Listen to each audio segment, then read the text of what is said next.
Welcome back to clean news MP. चलिए देखते हैं मध्य प्रदेश की 25 फटाफट बड़ी खबरों को। इससे पहले आप न्यूज को कहां से देख रहे हैं हमें कमेंट में जरूर बताएं। साथ ही वीडियो को लाइक करना बिल्कुल ना भूलें। छात्रों और शिक्षकों के लिए अच्छी खबर, त्योहारों के लिए छुट्टियां घोषित। मध्य प्रदेश के शासकीय और निजी स्कूलों के छात्र और शिक्षकों के लिए अच्छी खबर है।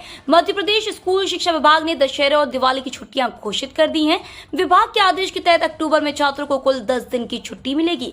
दरअसल मध्य प्रदेश में स्कूल शिक्षा विभाग ने त्योहारी सीजन को लेकर दशहरा दीपावली में शिक्षकों और छात्रों के लिए छुट्टी घोषित कर दी है। दशहरा में शिक्षकों और छात्रों को 3 अक्टूबर से 6 अक्टूबर तक अवकाश दिया जाएगा, यानी दशहरा में 4 दिन छुट्टी मिलेगी। वहीं दीपावली में शिक्षकों और छात्रों को 22 अक्टूबर से 27 अक्टूबर तक छुट्टी दी जाएगी। दीपावली में 6 दिन अवकाश मिलेगा। दिसंबर तक मेट्रो निर्माण में लग जाएंगे 8 लांचर। शहर में मेट्रो के काम में तेजी आने वाली है। वर्षा काल के बाद यहां पर निर्माण कर रही दोनों कंपनियां तेजी से काम करेगी। इतना ही नहीं, दिसंबर में शहर में 8 लांचर की मदद से सेगमेंट को जोड़ा जाएगा। जानकारी के अनुसार अभी मेट्रो के लिए 3 लांचर की मदद से काम हो रहा है। सितंबर के अंत से 1 लांचर और आ जाएगा। इसके बाद दिसंबर तक 4 लांचर और हो जाएंगे। इस तरह से कुल 8 लांचर की मदद से काम किया जाएगा। सिटी बस में सफर करने वाले यात्रियों के लिए जल्द सस्ता होगा किराया।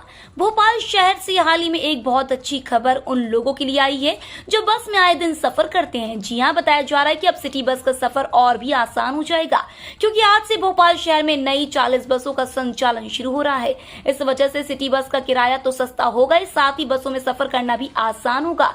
अब आपको इन बसों में कई सुविधाएं मिलेंगी, जैसे कि इन सभी नई सिटी बसों में सीसीटीवी कैमरा होने के साथ साथ इमरजेंसी बटन हर सीट के साथ दिया जाएगा। बीटेक की पढ़ाई बीच में छोड़ने वाले विद्यार्थी 5 साल के भीतर फिर ले सकेंगे प्रवेश। राजीव गांधी प्रौद्योगिकी विश्वविद्यालय में राष्ट्रीय शिक्षा नीति को लेकर अध्यादेश जारी किया है। इसमें मल्टीपल एंट्री एग्जिट के प्रावधानों को इंजीनियरिंग पाठ्यक्रम बीटेक में लागू करने के लिए नियम बनाए हैं। इसके अनुसार 1 वर्ष की पढ़ाई पूरी कर छोड़कर जाने वाले विद्यार्थियों को सर्टिफिकेट, 2 वर्ष पर डिप्लोमा, 3 वर्ष पर बी वोकेशनल एवं 4 वर्ष की पढ़ाई पूरी करने वाले विद्यार्थियों को विश्वविद्यालय स्नातक की डिग्री देगा। जल्द ही होंगे इंदौर अभिभाषक संघ के चुनाव। इंदौर अभिभाषक संघ के चुनाव को राज्य अधिवक्ता परिषद से हरी झंडी मिल गई है। परिषद ने मतदाताओं की प्रारंभिक सूची इंदौर अभिभाषक संघ को भेज दी है। परिषद द्वारा जारी पत्र में यह भी कहा गया है कि संघ चाहे तो इस सूची को संशोधित कर सकता है। जिन मतदाताओं का निधन हो गया है उनके नाम सूची से हटाए जा सकते हैं। जिन्हें मतदान के लिए पात्रता हासिल कर ली है और जिनके नाम मतदाता सूची में नहीं है उनके नाम सूची में शामिल किए जा सकते हैं। कर्मचारियों ने की 7वें वेतनमान की मांग, प्रमुख सचिव को लिखा पत्र। एक तरफ राज्य के सरकारी कर्मचारियों को 34% महंगाई भत्ते का लाभ मिल रहा है, वहीं दूसरी तरफ मध्य प्रदेश की राजधानी भोपाल के नगर निगम के नियमित कर्मचारियों ने 7वें वेतनमान की मांग की है। इसके लिए राज्य शासकीय कर्मचारी अधिकारी संरक्षण संघ ने नगरीय प्रशासन एवं आवास विभाग के प्रमुख सचिव को पत्र भी लिखा है और उसमें हाईकोर्ट के एक आदेश का भी जिक्र किया है। आरबीआई ने जारी किया अलर्ट, इन एप्स और वेबसाइट का इस्तेमाल पड़ेगा आपको महंगा। रिजर्व बैंक ऑफ इंडिया अक्सर ग्राहकों की सुरक्षा देखते हुए नए अपडेट देता है। इस बार भी सेंट्रल बैंक ने ऑनलाइन ट्रेडिंग प्लेटफॉर्म का इस्तेमाल करने वाले यूजर्स के लिए अलर्ट जारी किया है। हाल ही में आरबीआई ने एक नई लिस्ट जारी की है। लिस्ट में वैसे एप्स और वेबसाइट को शामिल किया गया है जो फॉरेक्स लेन देन और सौदे के लिए रजिस्टर्ड नहीं है। इस लिस्ट में आरबीआई ने 34 प्लेटफॉर्म को शामिल किया है। किसानों की मदद के लिए फोन नंबर जारी।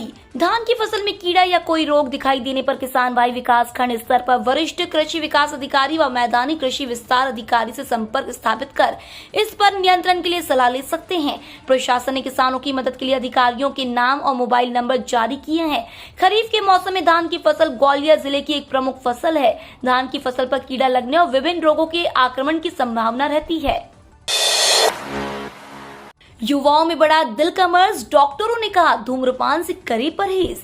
युवा तेजी से दिल के मरीज बनते जा रहे हैं। युवाओं के दिल की गति धीमी या तेज हो रही है, जो उनके जीवन के लिए खतरा है। दिल के मरीजों के लिए सर्दी का मौसम मुश्किल भरा होता है, लेकिन ठंड से 2 माह पहले ही मरीजों की संख्या बढ़ने लगी है। पिछले माह के मुकाबले करीब 40% ज्यादा मरीज अस्पताल पहुंच रहे हैं।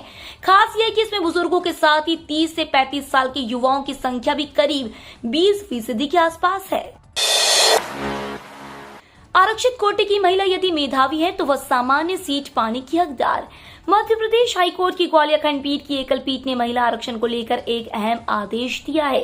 यदि आरक्षित वर्ग की महिला मेधावी है और मेरिट में सबसे ऊपर है तो वह सामान्य सीट की हकदार है। कोर्ट ने कहा है कि महिलाओं के आरक्षण में क्षैतिज स्थिति लागू होती है।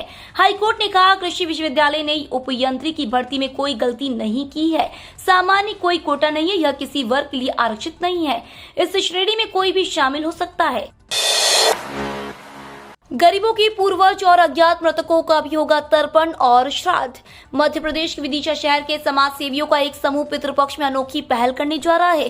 समूह ऐसे गरीब लोगों की जानकारी जुटा रहा है जो आर्थिक रूप से कमजोर है और अपने मृतक पूर्वजों का तर्पण और श्राद्ध करने में असमर्थ है। इसके अलावा अज्ञात मृतकों की थानों से जानकारी जुटाई जा रही है। इन मृतकों की आत्माओं की शांति के लिए रोज 16 दिन जरूरतमंद लोगों को कच्ची धर्मशाला में श्राद्ध भोजन कराया जाएगा। भोपाल और इंदौर सहित कई जिलों में वर्षा के आसार। बंगाल की खाड़ी में एक कम दबाव का क्षेत्र मौजूद है। मानसून ट्रफ भी मध्य प्रदेश से होकर गुजर रहा है। इन दो मौसम प्रणालियों के कारण मानसून एक बार फिर सक्रिय हो गया है। मौसम वैज्ञानिकों के मुताबिक असर आज से रीवा, शहडोल, भोपाल, नर्मदापुरम, जबलपुर, इंदौर, ग्वालियर एवं चंबल संभागों के जिलों में गरज चमक के साथ रुक रुक कर वर्षा होने की संभावना है। उधर शुक्रवार को सुबह 8:30 बजे से शाम 5:30 बजे तक रायसेन में 7, ग्वालियर में 0.9 मिलीमीटर वर्षा हुई। चुनाव से 3 माह पहले कांग्रेस जारी करेगी वचन पत्र। विधानसभा चुनाव से 3 माह पहले कांग्रेस वचन पत्र जारी करेगी। इसमें किसान, युवा, कर्मचारी, महिला व कानून व्यवस्था से जुड़े मुद्दों सहित अन्य कई मुद्दे शामिल किए जाएंगे। वचन पत्र राज्य और जिला स्तर पर जारी होंगे। इसमें शामिल किए जाने वाले विषयों को जनता की राय लेकर पार्टी अंतिम रूप देगी। इसके लिए गुरुवार को प्रदेश कांग्रेस अध्यक्ष कमलनाथ की अध्यक्षता में हुई बैठक में समिति के सदस्यों को जिलों का प्रभार देने का निर्णय लिया गया। ओबीसी की सामाजिक आर्थिक स्थिति का अध्ययन करेगा आयोग। अन्य पिछड़ा वर्ग प्रदेश में सामाजिक, आर्थिक, शैक्षणिक और सेवा के क्षेत्र में स्थिति का आकलन करने के लिए राज्य पिछड़ा वर्ग कल्याण आयोग अध्ययन करेगा। इसके लिए बैठकों की शुरुआत 11 सितंबर को नरसिंहपुर जिले से होगी। इसके बाद सभी जिलों में पहुंचकर स्थिति का जायजा लिया जाएगा और फिर सरकार को आर्थिक स्थिति में सुधार, शैक्षणिक संस्थाओं, शासकीय एवं निजी सेवाओं में आरक्षण के लिए सुझाव दिए जाएंगे। धार्मिक पर्यटन कराने में भाजपा आगे। मध्य प्रदेश में 14 महीने बाद विधानसभा चुनाव होने हैं। जैसे जैसे चुनाव की घड़ी नजदीक आती जा रही है वैसे वैसे आम जनता को लुभाने के उपाय भी किए जा रहे हैं। धार्मिक पर्यटन के लिए शिवराज सरकार 1,40,000 श्रद्धालुओं को तीर्थ दर्शन यात्रा करवाएगी। कोरोना काल में यह एक तरह से बंद ही थी पर अब जोर शोर से शुरू हो गई है। पूर्ण शराबबंदी के बयान से पलटी उमा भारती, कहा शराब और नशा पूरे देश की समस्या। मध्य प्रदेश की पूर्व मुख्यमंत्री उमा भारती का बड़ा बयान सामने आया है। मध्य प्रदेश की नई शराब नीति को लेकर उन्होंने कहा है कि शराब महिलाओं और युवाओं के हित में नहीं है। इसको लेकर सीएम शिवराज सिंह चौहान से विस्तार से बातचीत हुई है। इसके साथ ही उन्होंने कहा है कि किसी प्रदेश की अर्थव्यवस्था को शराब नीति से नहीं जोड़ना चाहिए। उन्होंने कहा कि शराब और नशा पूरे देश की समस्या है। कमलनाथ ने कहा सीएम शिवराज मुख्यमंत्री पद से इस्तीफा दे। मध्य प्रदेश कांग्रेस अध्यक्ष कमलनाथ ने शुक्रवार को कहा कि उनकी पार्टी राज्य सरकार की पोषण आहार योजना में कथित घोटाले को प्रदेश की विधानसभा में उठाएगी। इसके साथ ही उन्होंने इस घोटाले के लिए मुख्यमंत्री शिवराज सिंह चौहान से त्याग पत्र की मांग की। कमलनाथ ने कहा कि नियंत्रक एवं महालेखा परीक्षक ने अपनी रिपोर्ट में बताया है कि पूरक पोषण योजना में भ्रष्टाचार कैसे हुआ। टाटा ग्रुप बनाएगा भारत में आईफोन, चल रही है डील की बातचीत। बहुत जल्द टाटा ग्रुप भारत में आईफोन बनाने का काम शुरू कर सकता है। फिलहाल इस डील की बातचीत ताइवान सप्लायर विस्ट्रॉन कॉर्प से चल रही है। हाल ही में एप्पल ने अपने नए आईफोन लॉन्च किए हैं। इसी के साथ भारत में हलचल शुरू हो चुकी है। बीते दिनों यह खबरें आई थी कि भारत में मेड इन इंडिया आईफोन उपलब्ध होंगे और लेटेस्ट आईफोन का निर्माण कार्य देश में चलेगा। मध्य प्रदेश में अन्य राज्यों से पशुओं के आवागमन पर रोक। मुख्यमंत्री ने कहा टीकाकरण कराएं। पशुओं में तेजी से फैल रहे त्वचा संबंधी रोग लंपी को देखते हुए प्रदेश में अन्य राज्यों के पशुओं के आवागमन पर रोक लगा दी गई है। मुख्यमंत्री शिवराज सिंह चौहान ने अधिक से अधिक पशुओं का टीकाकरण कराने और बीमारी प्रभावित जिलों से सटे जिलों में अतिरिक्त सावधानी बरतने के निर्देश दिए हैं। शुक्रवार को मुख्यमंत्री ने अपने आवास पर प्रदेश में इस रोग की स्थिति की समीक्षा की। उन्होंने पशुपालन विभाग को मार्गदर्शन और सहायता देने के लिए हेल्पलाइन नंबर जारी करने को कहा है। पीएम किसान योजना की वेबसाइट पर आया बड़ा बदलाव। फिलहाल पीएम किसान सम्मान निधि योजना की ऑफिशियल वेबसाइट पर एक बड़ा बदलाव देखने को मिल रहा है। ई-केवाईसी कराने की तारीख को लेकर वेबसाइट पर दिए जा रहे अपडेट को पूरी तरह से हटा लिया गया है। ऐसे में सवाल ये खड़ा हो रहा है कि क्या अब ई-केवाईसी कराने के ऑप्शन को किसानों से छीन लिया गया है? भविष्य में किसान ई-केवाईसी करवा पाएंगे कि नहीं, इसको लेकर भी आशंका जाहिर की जा रही है। अंदेशा यह भी लगाया जा रहा है कि ये 12वीं किश्त के जल्द जारी होने का संकेत भी हो सकता है। दुनिया की सबसे घातक माने जाने वाली इंटरकॉन्टिनेंटल बैलिस्टिक मिसाइल भारत में। पूरी दुनिया के बड़े और ताकतवर देश आज सुरक्षा के मद्देनजर लंबी दूरी की घातक मिसाइल विकसित करने पर ध्यान दे रहे हैं। दुनिया के कई देशों में इस तरह की मिसाइल है भी।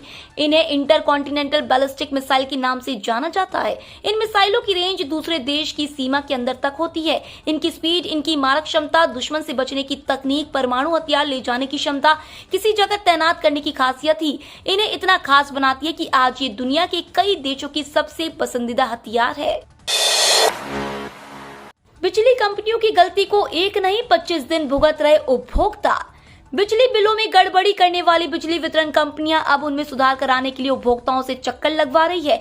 पूर्व में जब भी उपभोक्ता बिलों में गड़बड़ी का दावा करते थे और सुधार की मांग करते थे तो नजदीक के जोन कार्यालय में जाने पर आधे से 1 घंटे के भीतर सुधार कर दिया जाता था। अब ये अधिकार अधीक्षण यंत्री को दे दिए गए हैं, जिसकी वजह से सुधार कराने की प्रक्रिया जटिल हो गई और सुधार में 25 दिन से लेकर 1 महीना लग रहा है। भारत में बनेंगे ट्रेन के पहिए, प्लांट लगाने के लिए प्राइवेट कंपनियों को न्योता। रेलवे ने पहिया कारखाना लगाने के लिए टेंडर जारी किया। इस कारखाने में हर साल कम से कम 80,000 पहियों का निर्माण किया जाएगा। साथ ही रेल पहियों का निर्यातक बनने के लिए खाका तैयार किया गया है। रेल मंत्री अश्विनी वैष्णव ने कहा कि रेलवे ने पहली बार रेल पहिया प्लांट लगाने के लिए निजी कंपनियों को आमंत्रित किया है। इस मेक इन इंडिया संयंत्र में तेज रफ्तार वाली ट्रेनों और यात्री कोचों के लिए पहिए बनाए जाएंगे।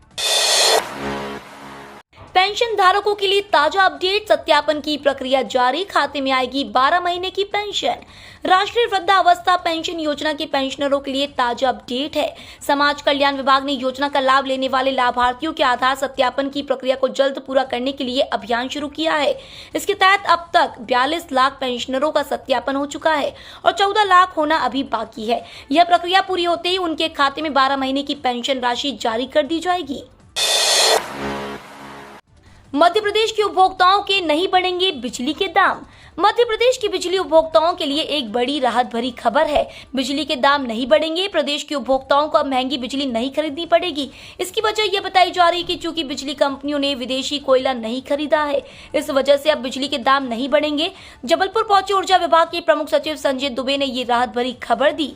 ये तो थी आज की 25 फटाफट बड़ी खबरें। अगर आपको न्यूज पसंद आई हो तो चैनल को सब्सक्राइब करना ना भूले। धन्यवाद।